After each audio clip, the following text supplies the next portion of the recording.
쟁하고 애들 날올 거야. 배임죄를 부분적으로 폐지를 하고 또는 적용하는 단계에서 완화를 해야 된다라는 네. 것은 사실은 배임죄에 의해서 가장 많이 처벌받은 쪽이 이제 기업인들이 많기 그렇습니다. 때문에 네. 기업인들의 오랜 수건이기도 했습니다. 네. 그래서 지금 이재명 정권이 마치 기업인들의 수건을 풀어주는 척 혹은 뭐 진심도 어느 정도 있다고 저는 봅니다만 이제 그러면서 사실은 여기에 이재명 대통령이 배임죄로 굵직한 사건에 지금 연루가 돼 있는데 그것까지 함께 털어내려고 하는 것 아니냐 이런 건데요.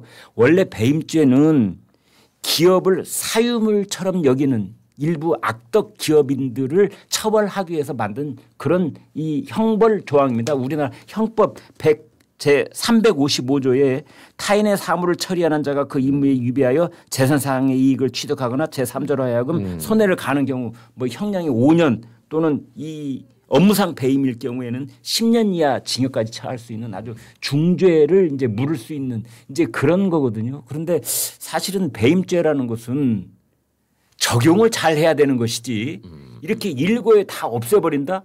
그러면 앞으로 여기 이런 배임의 죄를 저지르는 자들은 그럼 뭘로 어떻게 단죄할 겁니까?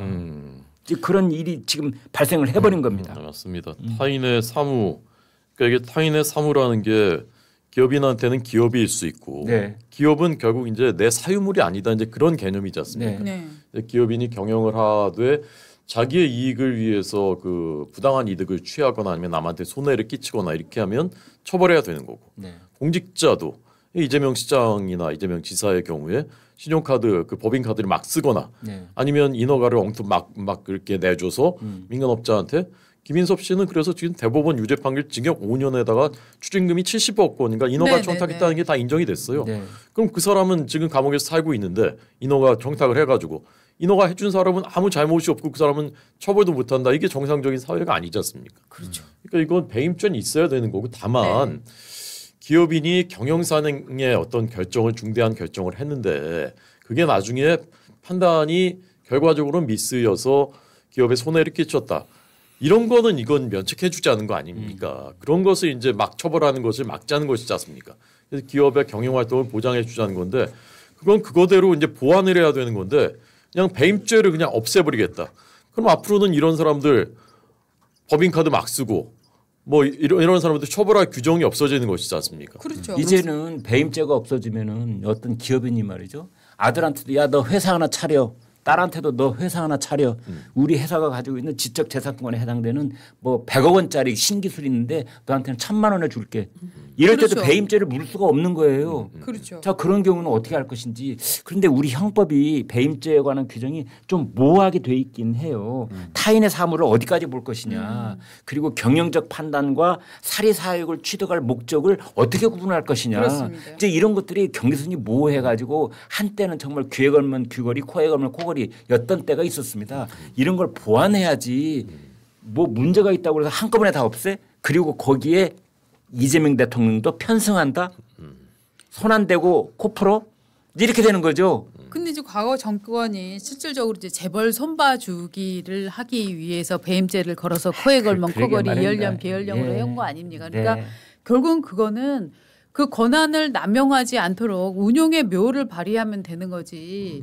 이 처벌 조항 자체를 없애버리는 거는 전 이해가 안 되고 실질적으로 정말로 기업을 그렇게 생각을 한다면 노란봉투법이 지금 더 기업을 옥죄는 법 아닙니까? 그래서 아니 네. 한마디만 덧붙이면 네. 아주 묘안이 하나 있습니다. 네. 그게 뭐냐? 묘안이 뭐냐? 좋다. 배임죄 다 없애라. 네. 단 부칙에다가 네. 이미 기소가 된 사건일 경우에 맞아요. 행위시 법률로 인하여 처벌한다. 네. 딱 넣어놓으면 되는 겁니다. 그렇죠. 그래서 배임죄 다 없애.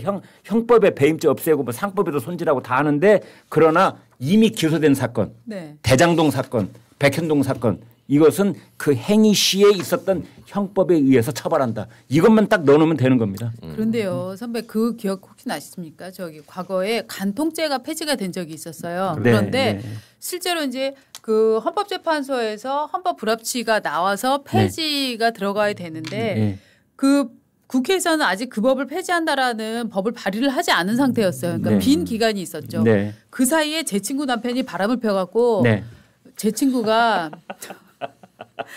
신나네요. 네. 그래갖고 이제 제 친구가 관련된 이제 사람들이 이제 그 남편을 이제 막 경찰에다가 이제 막 고발을 하고 막 이랬는데 네. 헌법재판소에서 불합치 결정만 나와도 네. 경찰이 수사를 안 합니다. 그렇죠. 그러면서 뭐라고 얘기하느냐. 아 이거요 결국 없어질 법이고요. 지금 이거 이렇게 고발하셔도 처벌 소용없어요. 못해요. 그냥 가세요. 가서 얘기하세요. 이렇게 한다니까요. 그렇기 때문에 지금 이 배임죄 이 부분에서 이재명 대통령의 재판과의 연관성이 있느냐 없느냐를 얘기하는 건 정말 실질적으로 적는 정말 그냥 눈 가리고 아웅이다 이렇게 생각을 합니다. 그러니까 선한 경영인들을 구해내겠다라는 게 민주당의 취지인데 네. 이미 대법원 혹은 법원에서 누적된 판례로 고의가 아닌 그 기업에 손해를 끼친 사안에 대해서는 전부 다 면책을 해줘요. 네. 해주고 있습니다. 네. 그래서 이미 이제 누적된 판례로 그렇게 되고 있는데 네. 갑자기 그 배임죄를 없애겠다. 네. 그게 어떤 뭐 선한 기업들을 위한 법이다라고 네. 하는 너무 노림수가 있는 거죠. 네. 그렇죠. 네. 결국은 이재명 이 법이 딱 나오고 나면은 엄마야 그러면은 이재명 대통령 재판은 어떻게 되지? 네. 그럼 결국은 재판을 석계를 못 하는 거죠. 왜냐하면 관련 법 자체가 폐지됐기 때문에 네. 그러면은 이제 저 피고의 이익을 최대한 반영하기 위해서 이 재판은 더 이상 진행하지 않는다. 네. 선언하고 땡 이렇게 되는 거잖아요. 네, 그렇습니다.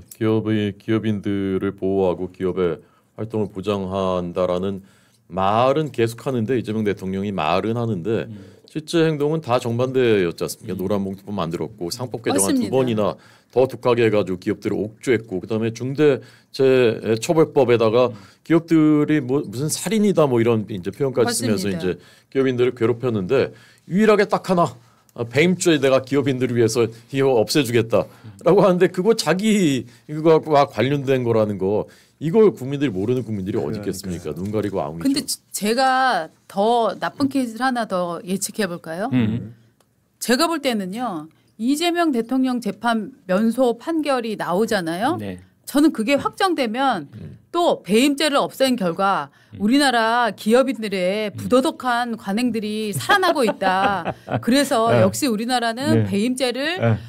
지금 폐지할 단계는 아닌 것 같다. 네. 오히려 기존의 배임죄보다 더 강력하고 더 강한 법을 만들어서 경영자들의 자본가들의 부도덕한 행위를 일소하겠다라는 저는 주장도 나올 수 있다고 생각을 금년 합니다. 들어서 우리 박은주 국장님 예언이 지금 한두 가지가 맞아 떨어지는 게 아니에요. 그래서 이것도 거의 다 맞아떨어집니까? 예, 거의 맞아요. 예. 요즘 돗자리가 동이 났습니다. 네. 근데 아무튼 저는 그렇게 생각해요. 네. 그래서 저는 이재명 정권에서 앞으로도 영원히 배임죄 처벌을 안 한다? 저는요 배임죄라는 게 이거는 사실 보수 정권 진보 정권을 떠나서 기업들 정권은 기본적으로 재벌이나 이 기업들을 쥐고 흔들고 싶어하기 때문에 그때 가장 쉽게 목줄을 잡을 수 있는 게 배임죄였습니다. 그래서 저는 이 무기를 절대로 포기하지 않을 것이다. 그런데 이걸 지금 포기하는 것처럼 보이는 이유는 본인 관련 부분들을 해소해야 하기 때문이고 그 재판이 면소 판정이 나와서 이게 이 리스크가 완벽히 해소가 되면 저는 더 강한 배임죄가 올 것이다라고 예상을 감히 해봅니다. 네.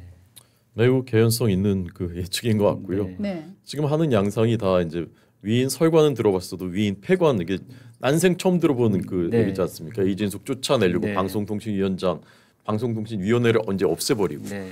김현지 국감 안 나오게 하려고 인사발령 딴 데로 그냥 내버리고 뭐 이렇게 네. 축구 경기하다가 골 들어갈 것 같으니까 우리 편 골 먹을 것 같으니까 잠깐 하고서 바꾸는 거예요. 그죠. 피파 룰을 바꾸는 거예요. 야 이건 옵사이드는 여기부터야 지금부터 이렇게 바꾸는 그리고 거거든요. 골대를 이제 아이스하키 골대로 바꿔 그렇죠. 갑자기. 예. 우리 편 이제 공격일 때는 잠깐 피파를 바꿔가지고 골대 더 넓히고 이제 이렇게 하는 뭐 풋살 서슴치 골대로. 않고 하거든요. 그러니까 얼마든지 할 수 있는 얘기예요. 저희부터. 그러니까 지금 민주당의 상상력이 국민의힘 상상력이 한 10배쯤 되는 것 같아요. 나쁜 상상력이죠. 예, 그런 거 나쁜 배우면 안 상상- 됩니다. 예. 나 배웠나 봐. 저는 고마워요. 계속 지지율이 떨어지고 있더라고요. 맞아요, 지지율이. 맞아요. 예. 아 근데 지지율이 저 지금 질문이 떨어지고 있는데요. 있어요. 예. 김현지 얘기는 끝난 거예요? 쟁하고 애들